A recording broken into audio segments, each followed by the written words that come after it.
boa tarde. Começar agradecendo o convite do José Ângelo, do Wilfredo e, de maneira geral, a Universidade Católica de Brasília por organizarem esse simpósio. É um grande prazer estar aqui.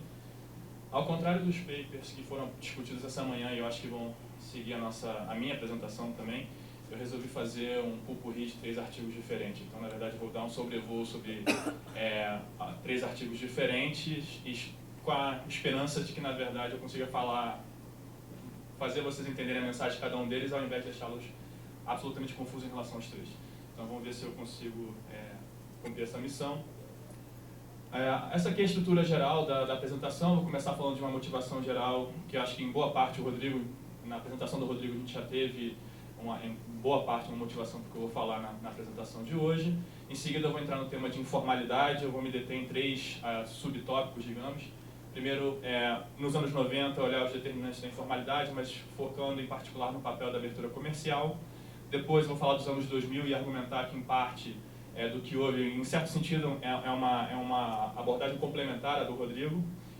E vou falar o que significa a margem intensiva da informalidade. Vou discutir, dentro de um arcabouço formal, os impactos de políticas para formalização. Nesse sentido, em espírito, o exercício é muito próximo do Rodrigo, porque eu tenho um modelo estrutural por trás que eu estimo e eu uso esse modelo como laboratório para políticas. E depois eu vou falar um pouco sobre fluxos no mercado de trabalho, em particular criação e distribuição de postos de trabalho e ciclo econômico no Brasil.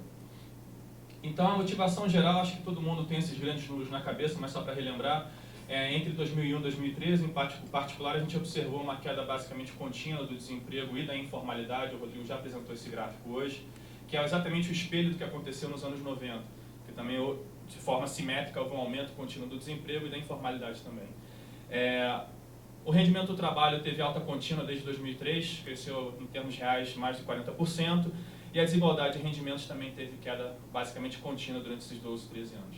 Então, esse é o cenário de fundo de algumas questões que eu vou discutir, mas em particular esse gráfico aqui que motiva boa parte da apresentação.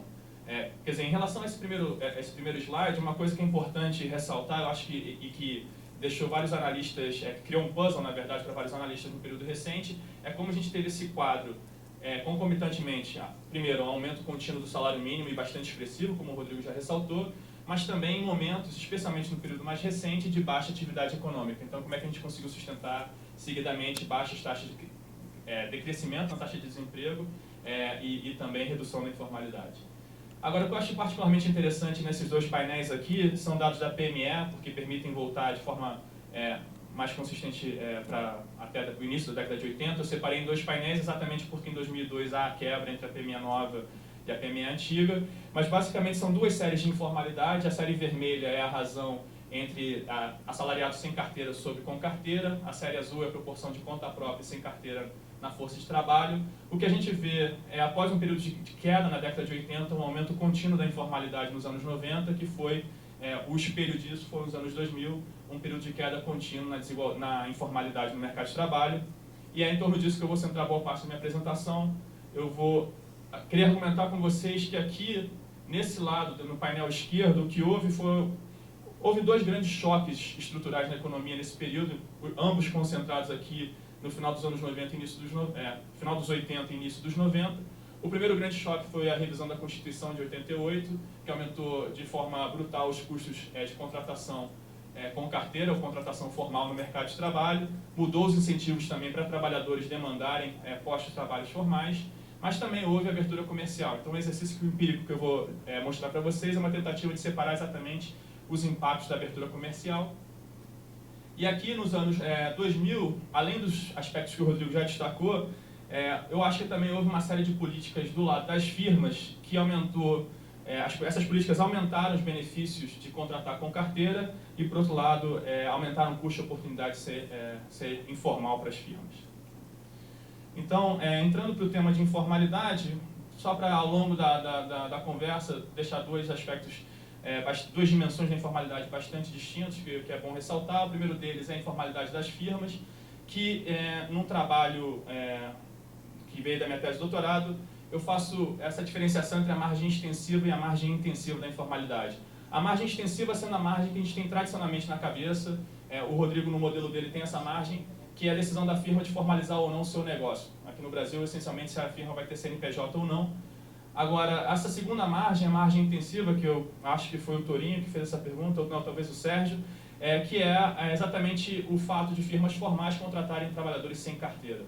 Então, na verdade, tem essa margem não só extensiva de decidir formalizar ou não o seu negócio, mas também a margem intensiva de que proporção da sua força de trabalho você contrata sem carteira. O resultado que a gente observa de informalidade do trabalho, por exemplo, na PNAD ou na PME, vai ser, obviamente, a soma dessas duas coisas. E a gente tem evidência de que, na verdade, uma parte considerável do trabalho informal vem dessa margem intensiva. Então, com isso na cabeça, começar a falar do primeiro aspecto, que é a abertura comercial, como possível explicação para esse comportamento aqui crescente da linha vermelha, que é o grau de informalidade no mercado de trabalho brasileiro. Como vocês podem ver, coincide perfeitamente a inflexão com o período de início da abertura comercial. A abertura comercial ficou concentrada aqui entre 90 e 95, foi quando houve a maior redução de tarifas. Como consequência direta disso também, que a gente vê um aumento crescente da proporção de importações sobre o PIB, quer dizer, se você pega qualquer outra medida de abertura também vai ter esse comportamento. E, na verdade, então, essa coincidência levou uma literatura antiga já também, e um ressurgimento desse tema, de qual teria sido o impacto de abertura comercial no Brasil e, de maneira mais geral, em outros países em desenvolvimento, sobre a informalidade no mercado de trabalho. Isso aqui é só para dar uma dimensão do que foi a mudança, como é que foi a estrutura de redução tarifária durante esse período. Aqui no eixo X a gente tem a tarifa ou a proteção, o grau de proteção em 1990 para cada setor. No eixo Y, a variação tarifária que esses setores observaram entre 90 e 95. O que esse gráfico mostra é que exatamente aquelas indústrias que eram mais protegidas foram as que sofreram os maiores cortes tarifários, as maiores reduções tarifárias. Então, não só a reforma reduziu o nível de proteção geral, como também comprimiu o grau de dispersão de proteção, tornando as indústrias de forma mais similares no grau de proteção em relação ao grau de exposição à competição externa. Esse outro gráfico aqui mostra exatamente a tarifa média e a evolução da tarifa média entre 90 e 96. Você vê que 95 e 96 já estabiliza esse processo de redução. E como resposta disso, o quanto de importações, a evolução das importações ao longo do tempo, que realmente, respondendo a essa abertura comercial, as importações aumentam brutalmente. Tá? Então a gente quer exatamente analisar em que medida esse processo, que alterou significativamente a estrutura produtiva da economia, também pode ter tido impactos no mercado de trabalho, mas em particular em informalidade. E uma outra coisa interessante também, quer dizer, é bom ressaltar que a associação entre abertura comercial e informalidade e outros impactos no mercado de trabalho já tinha sido explorado em papers recentes da literatura. Eu acho que o que tem de novo nesse trabalho, que é em coautoria com Vladimir Poncek, da ESP, é que a gente tenta, na verdade, usar esse experimento de abertura comercial para investigar em que medida a informalidade ela pode ser um buffer no mercado de trabalho. Ou seja, tem essa ideia de que a informalidade é sempre uma coisa estritamente ruim, mas, na verdade, é uma outra linha de argumentação que isso, na verdade, pode ser um second best, um segundo melhor na presença de legislações muito restritivas. Se isso é verdade, quando a economia local ou agregada é atingida com um choque negativo, a informalidade pode servir como um buffer, um campo de ajustamento no mercado de trabalho. Então a gente vai investigar exatamente essa hipótese nesse paper. Como a gente faz isso? A gente usa uma abordagem empírica bastante estabelecida na literatura já, que é a abordagem de mercados de trabalho locais. A ideia que surgiu na literatura recente com esse paper da Topalov 2010, mas que vem sendo utilizada de forma crescente na literatura, visa explorar variações regionais de economia, de mercados de trabalho locais à abertura comercial. E como é que ocorre qual é a heterogeneidade que se explora nessa literatura? É basicamente a ideia de que, primeiro, o que eu já mostrei para vocês, houve uma grande heterogeneidade em termos de variação tarifária na abertura comercial entre indústrias, e ao mesmo tempo, antes da abertura comercial, as diferentes regiões variavam em composição do emprego setorial. Então, na verdade, regiões cujo emprego estava mais concentrado em indústrias que sofreram maior abertura comercial, tenderiam a ser mais afetadas por esse impacto da abertura comercial. Essa é a ideia geral dessa estratégia de identificação. Aqui a gente vai adicionar, além da variação regional na composição do emprego e a variação setorial no corte tarifário, a gente vai explorar a variação regional no nível de enforcement ou nível de fiscalização por parte do Ministério do Trabalho entre essas diferentes regiões. Então a ideia aqui é que regiões com maior nível de fiscalização, maior nível de enforcement da lei, a informalidade teria menor espaço para atuar como um buffer no mercado de trabalho, ao passo que em regiões onde o enforcement é menor, a informalidade de fato poderia atuar mais, ter esse papel de buffer no mercado de trabalho. Então, então a gente tem essa dimensão adicional de variação aqui no grau de enforcement entre regiões. Então, para explorar essa variação de grau de exposição ao comércio internacional entre regiões, o que a gente faz, a gente se baseia nesse paper do Brian Kovac de 2013, no AER, para construir uma variação tarifária regional, que é simplesmente uma ponderação, uma média ponderada da variação tarifária, onde o fator de ponderação é essencialmente a composição do emprego em cada região. Então, de novo, a ideia é que regiões mais concentradas, por exemplo, em têxteis, foram mais negativamente afetadas pela abertura comercial do que regiões que eram concentradas em agricultura ou então, por exemplo, no setor de serviços, que é essencialmente non-trade. Tá? Aqui é só para dar um mapa da variação que a gente está explorando. Isso aqui é um mapa brasileiro da distribuição regional dessa variação tarifária, ou seja, do grau de abertura ou do grau de liberalização por região, onde regiões mais claras, sofreram abertura maior, regiões mais escuras sofreram abertura menor. Isso aqui vem de um paper em coautoria com Rafael Dix Carneiro e com o Rodrigo.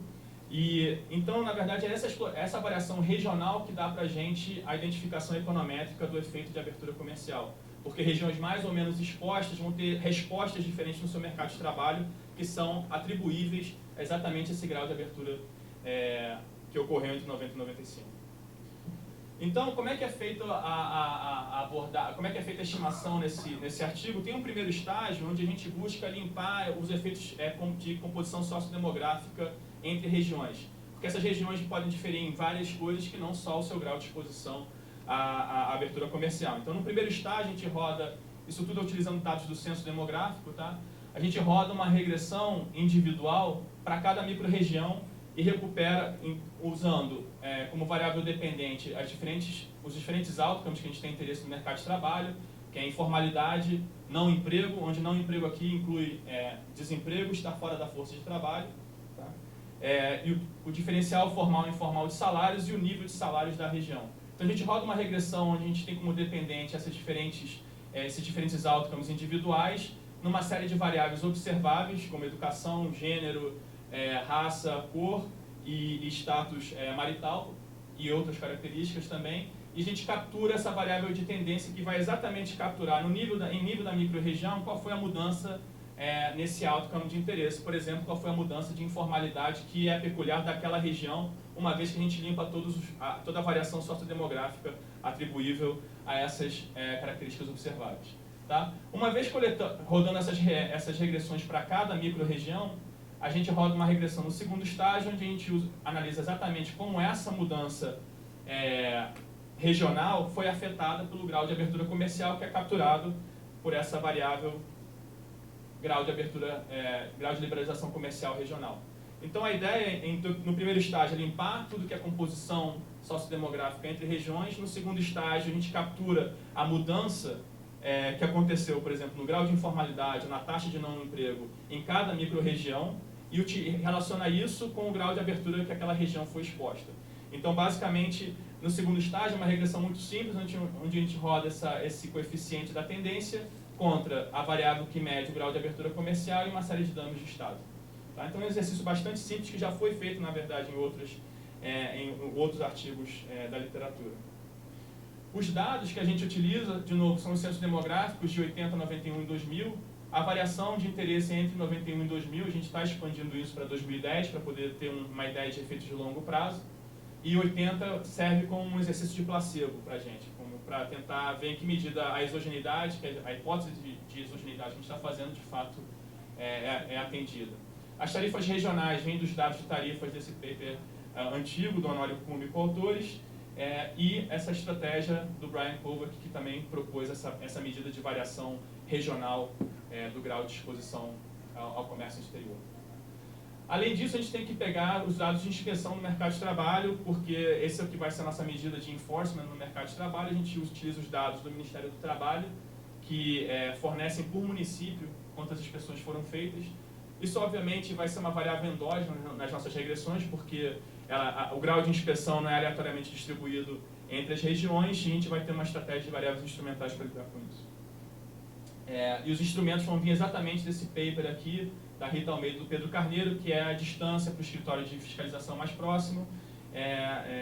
Enfim, isso eu vou falar um pouquinho mais para frente. Então, essa aqui são o primeiro conjunto de resultados que dá um panorama do que está acontecendo e quais foram as consequências da abertura comercial.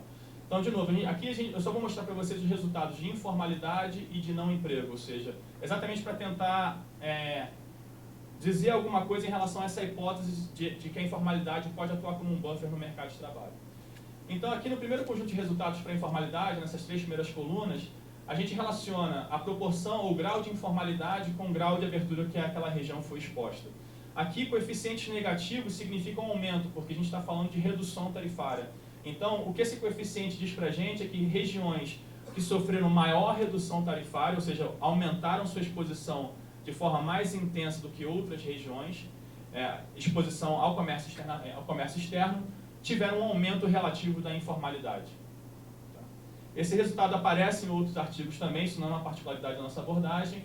Agora, o que é interessante, quando a gente abre isso para trabalhadores não qualificados e qualificados, onde não qualificados é até segundo grau incompleto e qualificados segundo grau completo para cima, o que a gente observa é que o efeito vem todo via não qualificados.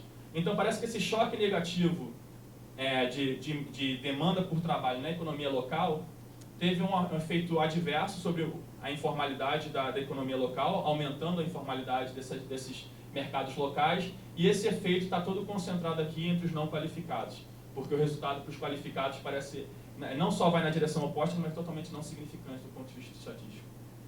O que é interessante é que, na verdade, também houve um efeito sobre não emprego, ou seja, não só regiões que foram mais expostas à abertura comercial em termos relativos tiveram um aumento da informalidade, mas também tiveram um aumento do não emprego, ou seja, desemprego e fora da força. A gente agrupa esses dois estados conjuntamente. E, de novo, os efeitos negativos foram concentrados nos trabalhadores não qualificados.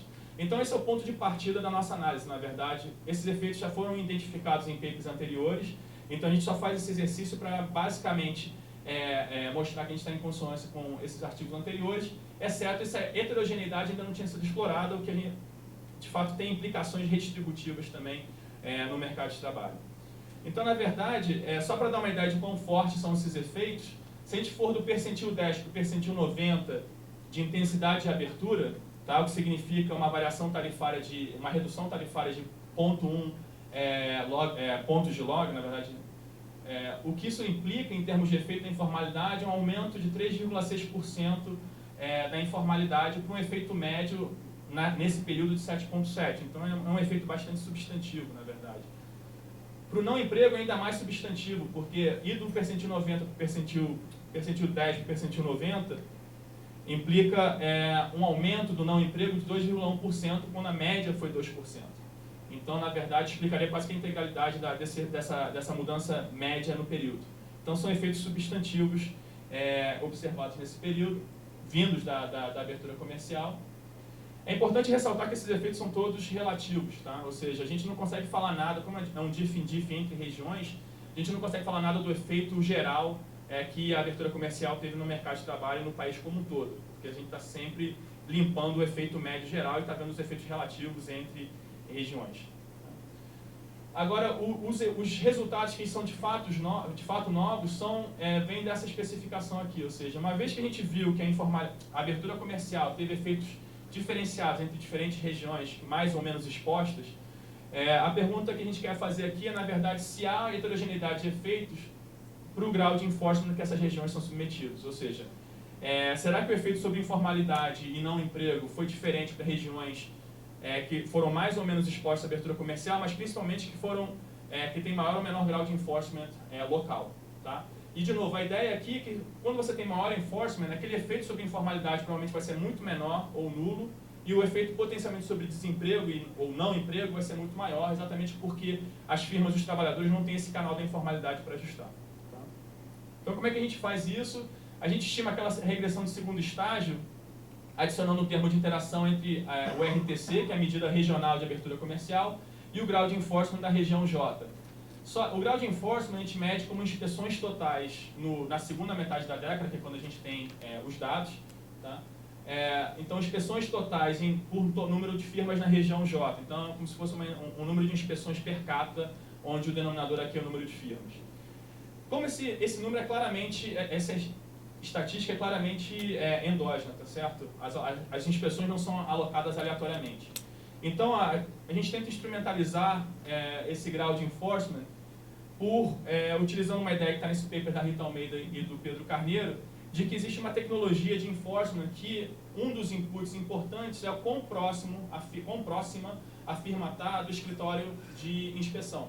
Tá? Como essas inspeções são feitas de carro pelos inspetores, o argumento aí é que quanto mais longe em termos de horas de carro viajadas, fica mais difícil fazer a inspeção, logo o nível de enforcement vai ser mais baixo para regiões mais distantes do que para regiões mais próximas dos escritórios de fiscalização. Tá? Obviamente que para esse argumento funcionar, a localização desses escritórios tem que ser exógena à nossa variação, que de fato parece ser o caso quando a gente faz umas investigações que eu não vou reportar aqui. Tá? Além disso, a gente interage essa distância máxima ao escritório de fiscalização com o número de inspetores disponível no Estado. A ideia é que quando você tem mais inspetores disponíveis no Estado, essa distância local torna-se menos importante do que se você tem menos inspetores. Tá? E agora o que eu vou mostrar para vocês em termos de resultado são gráficos exatamente desse efeito marginal da abertura comercial, que é o coeficiente da RTC mais o coeficiente da interação avaliado em diferentes DCIs da distribuição de enforcement. Então, a ideia é comparar regiões com baixíssimo enforcement a regiões com altíssimo enforcement e ver como é que esses efeitos mudam em termos de impacto da abertura comercial. Então, aqui é o primeiro gráfico que eu vou mostrar para vocês com todos os trabalhadores, mostrando o efeito de abertura comercial em informalidade, onde no eixo X eu estou variando a intensidade da fiscalização. Então, eu estou indo de 0, do percentil 5, que é o nível mais baixo de fiscalização, para o percentil 95, que é o nível mais alto de fiscalização da minha amostra. Tá? E o que a gente vê é exatamente esse efeito decrescente sobre informalidade. Aqui é o intervalo de confiança que a gente plota também. Então, tanto a estimativa pontual quanto em termos de significância estatística, o que a gente vê é um efeito declinante da abertura comercial sobre a informalidade à medida que você torna o enforcement mais forte. Tá? Que seria de se esperar, porque de fato as firmas passam a ter menos espaço para contratar sem carteira, os trabalhadores também têm menos incentivo para procurar esse tipo de posto de trabalho.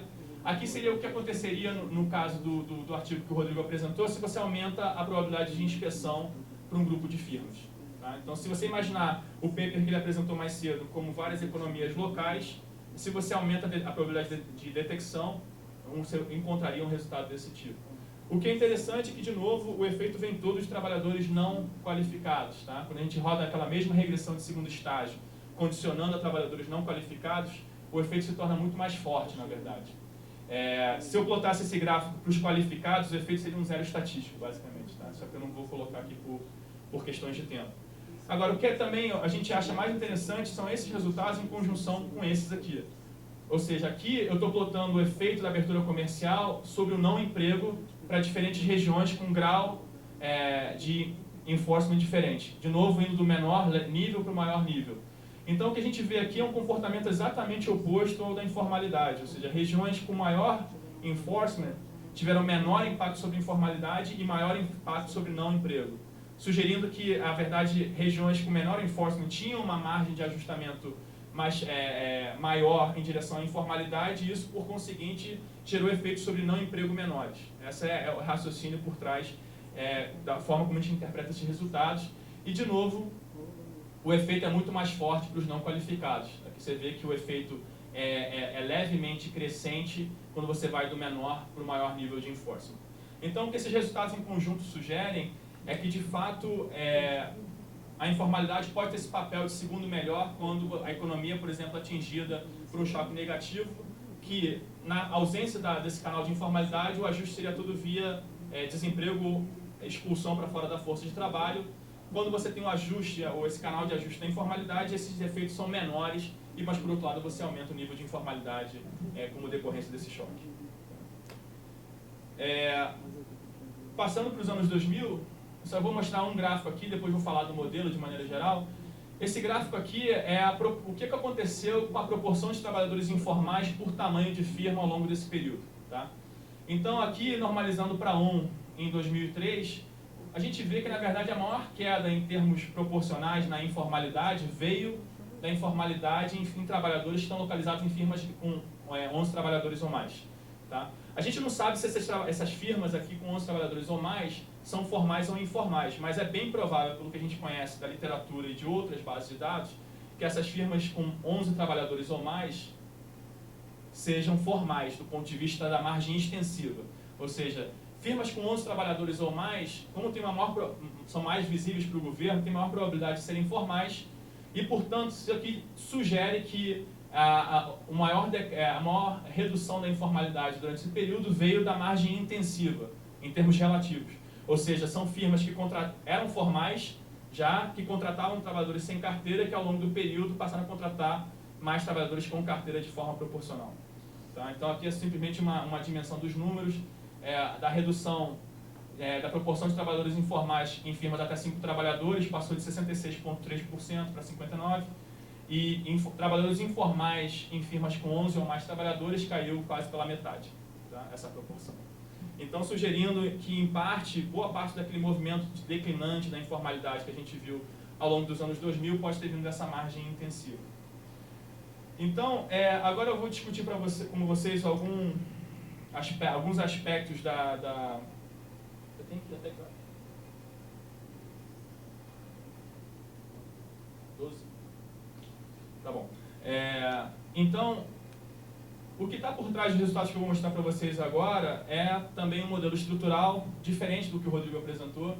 Aqui é um modelo que tem mais para quem conhece a literatura de trade, tem mais um sabor de Mallet, mas que tem essas duas dimensões da informalidade que eu falei para vocês. A margem extensiva da informalidade, ou seja, as firmas podem decidir se formalizam ou não o seu negócio, e tem a margem intensiva, que é firmas formais podem decidir se contratam com carteira ou sem carteira. Então, a cada período, as firmas os potenciais empreendedores que estão fora do mercado decidem se entram ou não, e se entram no setor formal ou no setor informal.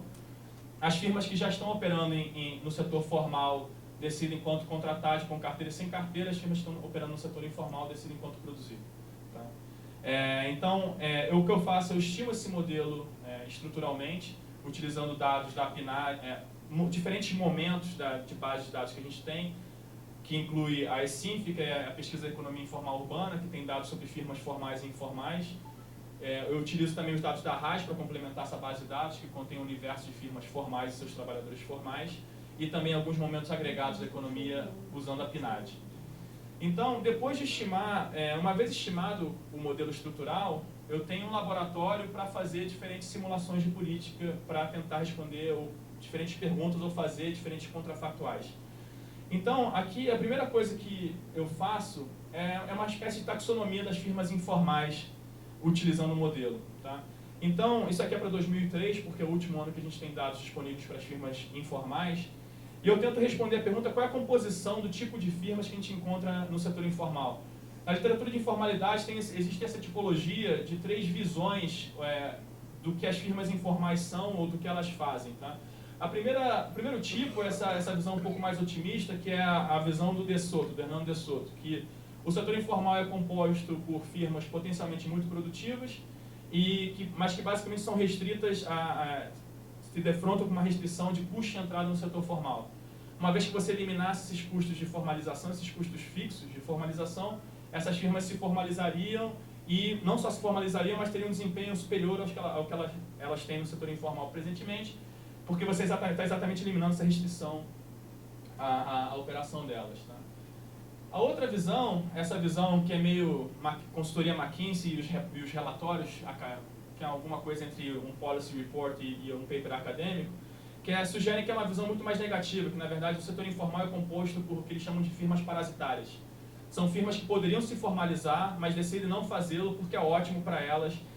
Na verdade, elas têm um lucro maior se elas decidem ficar informais, porque basicamente elas não são grandes o suficiente para se formalizar e usufruir de todos os benefícios, os potenciais benefícios que a formalidade pode ter.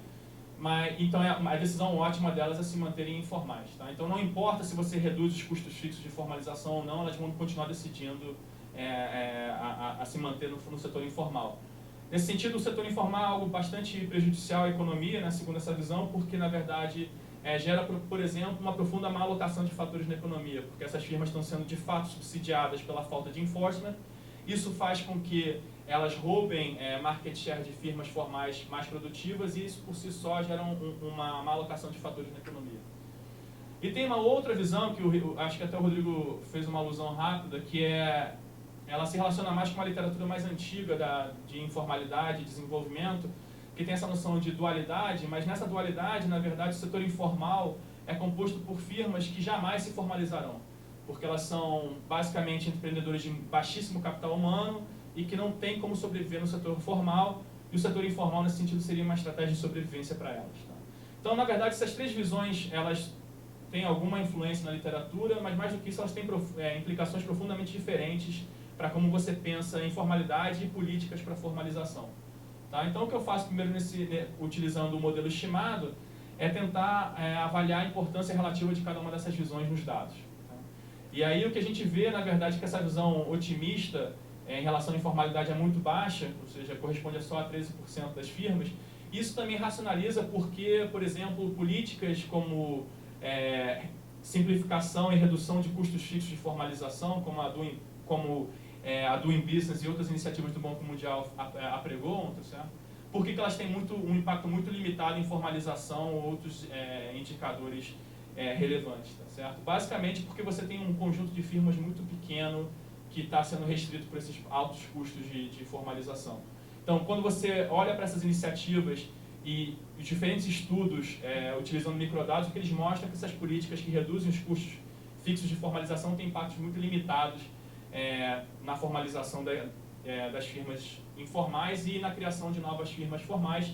Esse resultado provê uma racionalidade de por que isso acontece. Agora, o que é mais pessimista, na verdade, é que quase metade das firmas informais corresponde a essa visão parasitária.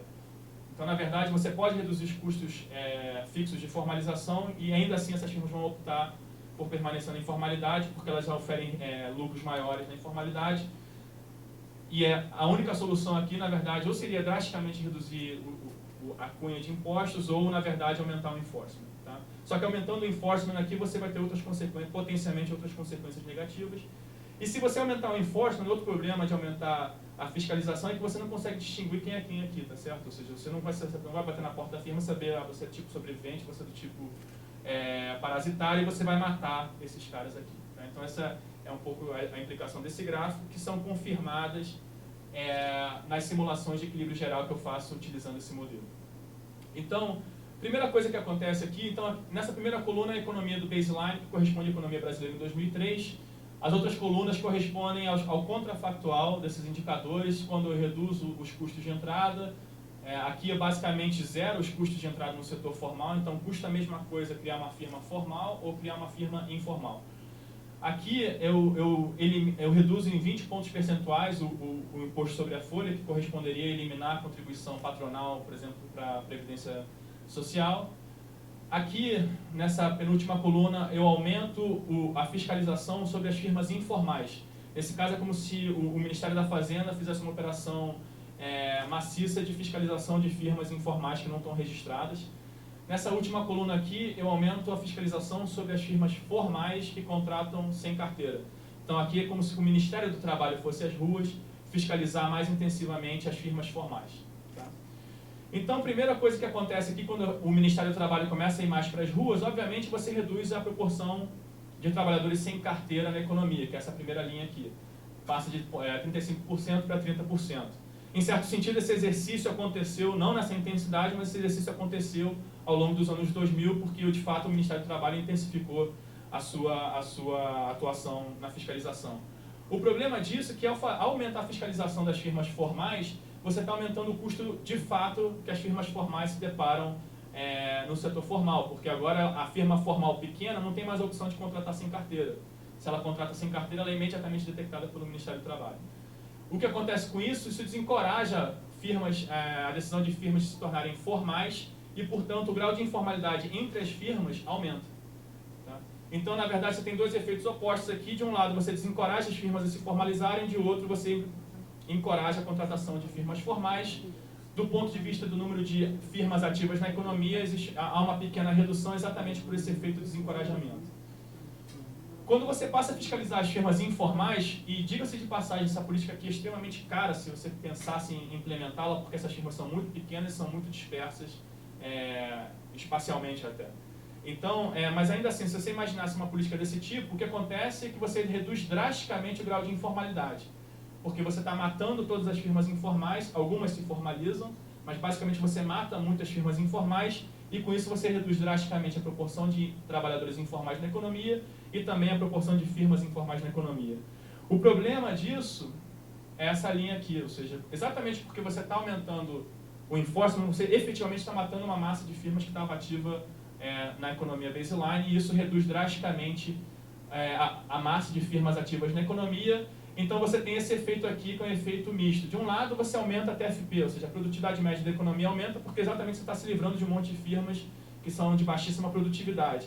Mas, por outro lado, você está tendo esse efeito na margem extensiva, matando firmas, e, portanto, o PIB fica basicamente parado. Você tem um efeito positivo de aumentar a produtividade agregada, mas você está matando firmas ao mesmo tempo.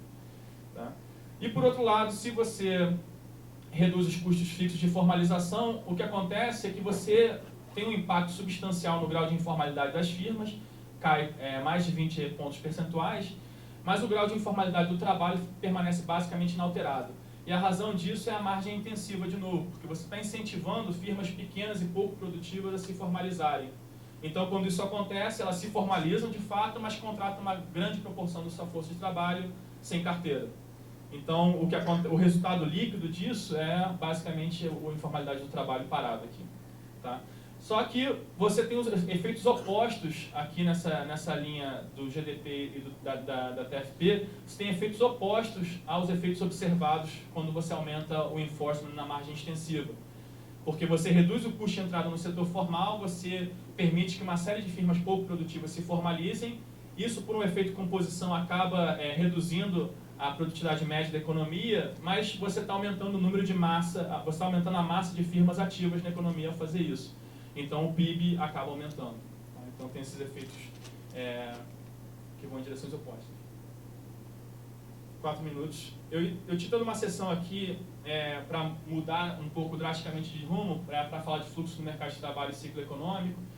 Em 4 minutos eu não vou conseguir fazer muito isso. Basicamente, isso aqui é um outro trabalho em coautoria com o Carlos Henrique Corsé e o Miguel Fogel, ambos do IPEA, onde a gente tenta ver o que acontece, basicamente uma análise descritiva do que está acontecendo com os fluxos de contratação, de criação e distribuição de postos de trabalho no mercado de trabalho formal brasileiro e como eles têm respondido ao fluxo. A ideia é um pouco, então a gente usa os dados da RAIS, tá?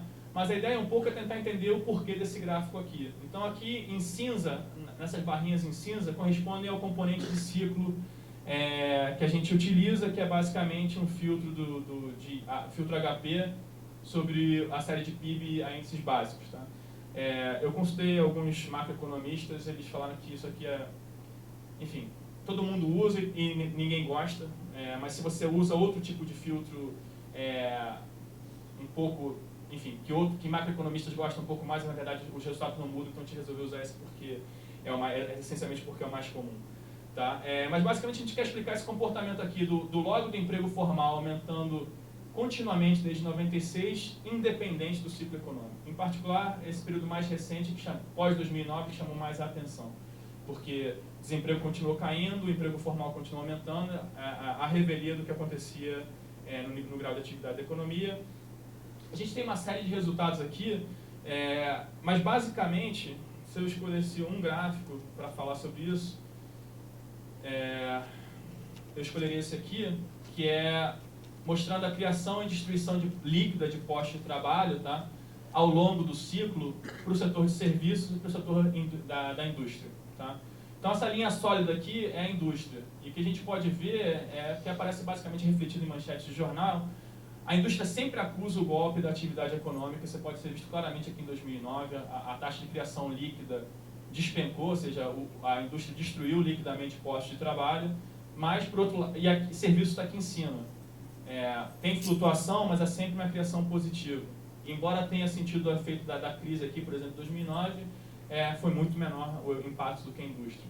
Então, basicamente, a composição setorial do emprego e a natureza desses fluxos muda drasticamente entre setores, e, em parte, é isso que explica por que a gente está observando, obviamente tem muito mais do que isso no artigo, mas por que a gente está observando essa relativa, estava observando, né, é o verbo mais correto no passado, estava observando essa relativa insensibilidade do mercado de trabalho em relação ao ciclo econômico, porque o setor de serviços tradicionalmente, isso é válido para o Brasil e outros países do mundo também, é tradicionalmente menos sensível ao ciclo.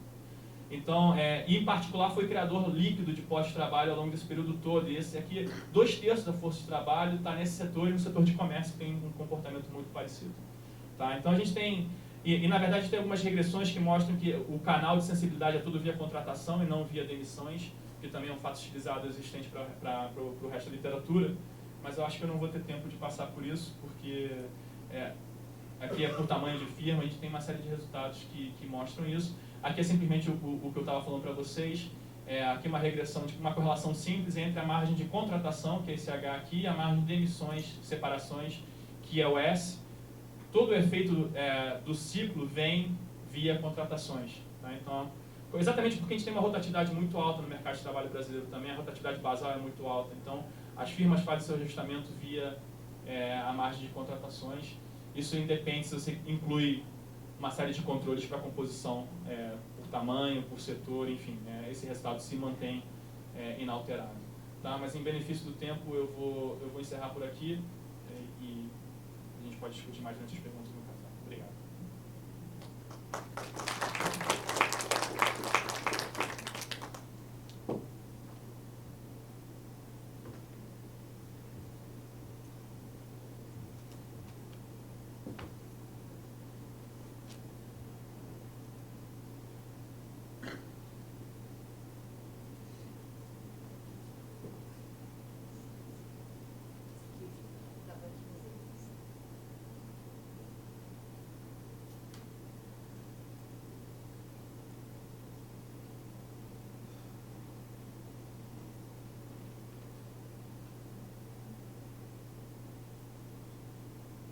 Boa tarde a todos.